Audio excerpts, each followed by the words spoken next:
Imaginez Sébastien, chef de projet. Quand il a voulu passer sa certification de Scrum Master, il s'est inscrit à un e-learning classique, espérant que cela suffirait. Mais au bout de quelques modules, il s'ennuie ferme, et les concepts lui semblent flous et théoriques. Plus il avance, moins il est sûr de lui. Résultat, il décroche, laissant le programme de côté. C'est une histoire commune. À vrai dire, j'étais moi-même sceptique sur la possibilité de réussir une certification via le e-learning. Mais nous avons décidé de repenser le e-learning avec une approche unique et immersive. Nos modules sont conçus pour ne pas être simplement des vidéos. Ce sont des expériences interactives en petits morceaux, suivies des quiz pour valider vos acquis immédiatement et bien évidemment assurer 100% de réussite à la certification. Je vais vous donner la main pour que vous testez vous-même un module sur les différents acteurs dans une équipe Scrum. Puis on revient ensemble pour traiter quelques questions du quiz qui viennent avec.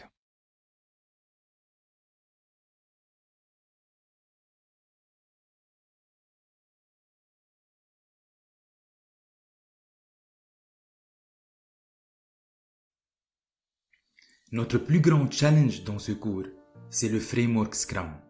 Il a l'air compliqué au début. Pour le maîtriser, je vous propose qu'on le décortique en 3 parties. Dans la première partie, nous allons découvrir les acteurs. Dans la deuxième partie, nous verrons les artefacts, c'est-à-dire les outils utilisés pour le framework Scrum. Et enfin, dans la troisième partie, nous verrons les différents rituels.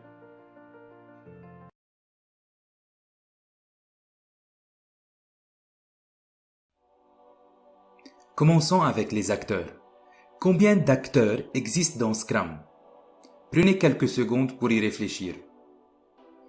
J'imagine que vous avez cité le Product Owner. C'est correct. Les développeurs. Correct. Le Scrum Master. Pareil, c'est correct. Mais avez-vous pensé aux parties prenantes? On les appelle les stakeholders.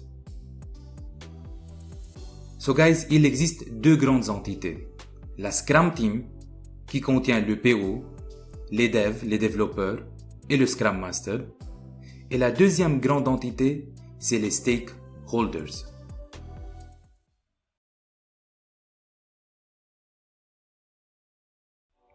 Guys, commençons avec la première entité qui sont les stakeholders. Il y a plusieurs pièges sur cette entité dans la certification. Les stakeholders regroupent en fait l'ensemble des entités qui s'impliquent dans le projet en dehors de la Scrum Team, c'est-à-dire les investisseurs, les clients, les utilisateurs, le project manager, project leader, etc. À savoir que pour la certification, toute entité qui s'implique dans le projet et qui ne fait pas partie de la Scrum Team, considérez-la comme un stakeholder. Selon vous, parmi les stakeholders présentés, qui est le plus important? Prenez quelques secondes pour y réfléchir. Le plus important, c'est le customer ou le user. Pourquoi? Car le user nous donne des feedbacks et ces feedbacks sont importants pour le processus d'amélioration continue.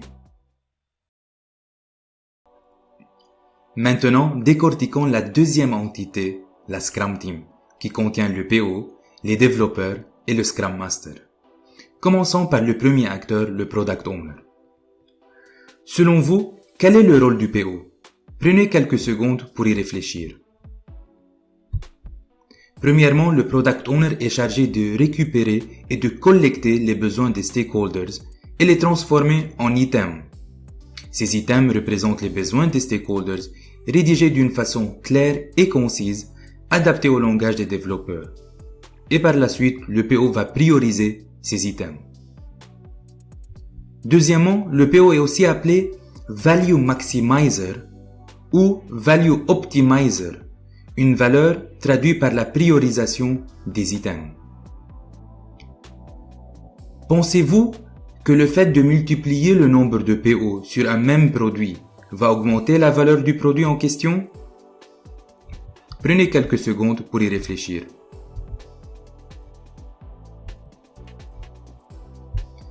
La réponse est non. Pour un produit donné, il y a un seul PO en charge.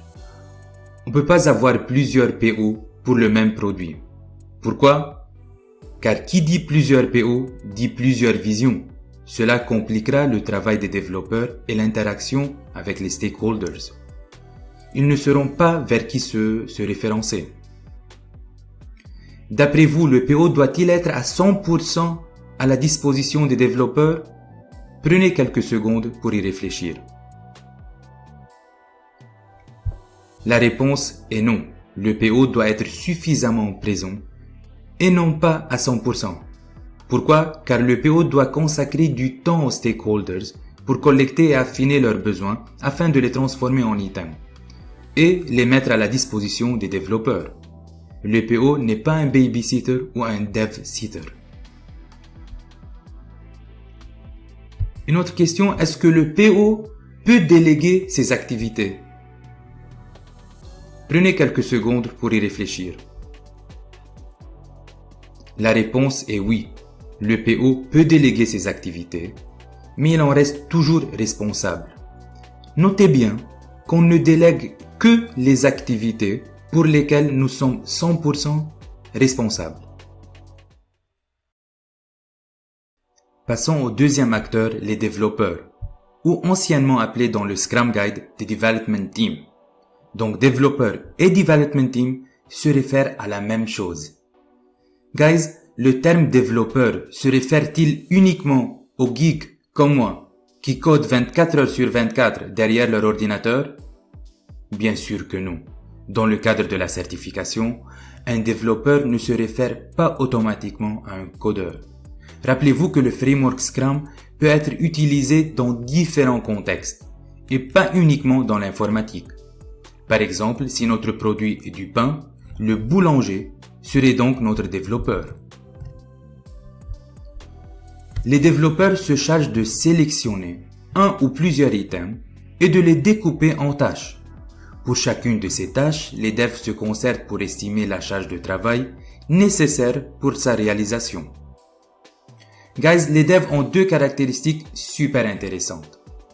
Ils sont self-managed, c'est-à-dire auto-organisés, et cross-functional, qui renvoie à leur pluridisciplinarité. Selon vous, les développeurs ont-ils un chef? Prenez quelques secondes pour y réfléchir. La réponse est non. Il n'y a pas de boss en Scrum. D'où la caractéristique d'auto-organisation. C'est eux-mêmes qui décident de ce qu'ils doivent faire, quand et comment. La deuxième caractéristique est la pluridisciplinarité, dit cross-functional en anglais. Cette caractéristique signifie que les développeurs possèdent toutes les compétences en interne pour développer un produit. Dans le cadre de Scrum, les développeurs ont-ils des titres tels que testeur, codeur, architecte, etc. Non, il n'y a pas de titre dans une équipe Scrum. Pourquoi? Pour favoriser la communication. Enfin, le troisième acteur est le Scrum Master. Guys, le Scrum Master est le chien berger de l'équipe. Il est ni un développeur ni un lead dev. Pourquoi? Parce que 1. Il n'y a pas de lead dev dans une équipe Scrum. Et 2. Le rôle du Scrum Master représente un métier à temps plein.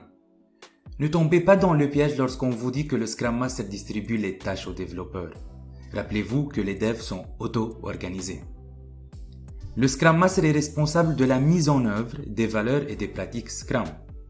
Il élimine les obstacles rencontrés par les devs et le Product Owner et s'assure que l'équipe est entièrement fonctionnelle et productive. Le Scrum Master gère les potentiels conflits. Quelle est donc la valeur ajoutée d'un Scrum Master? Prenez quelques secondes pour y répondre.